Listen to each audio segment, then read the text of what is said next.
شركة مصر للملاحة البحرية نصرا جديدا في جهادها المتصل مع شقيقتها شركة الإسكندرية للملاحة البحرية في سبيل بناء مجد مصر البحري.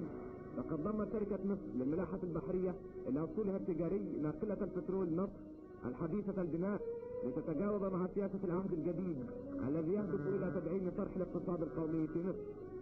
وتبلغ حمولة الناقلة 17,000 طن، وتستطيع أن تفرغ 900 طن من حمولتها في الساعة، وهي مزودة بأحدث المعدات الملاحية الحديثة. وقد أناب السيد الرئيس جمال عبد الناصر سيادة الدكتور حسن مرعي وزير التجارة والأستاذ كمال الدين محافظ الإسكندرية لحضور هذا الحفل القومي.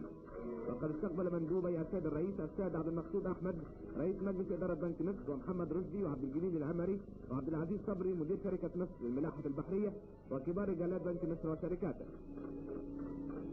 وقد قام مندوب سيادة الرئيس برفع العلم المصري على سارية الناقلة نصر بين الحفاوة والغبطة لهذا الحدث التاريخي.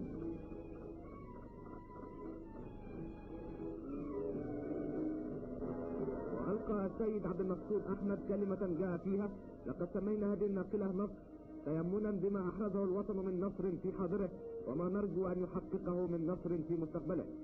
وتكلم الدكتور حسن مرعي وزير التجارة والأستاذ كمال الدين مندوب سيادة الرئيس، فأشاد بما يقوم به بنك مصر وشركاته من جهود عظيمة. وتكلم القائم مقام محمود يونس عن أهمية هذا الحدث التاريخي الجليل.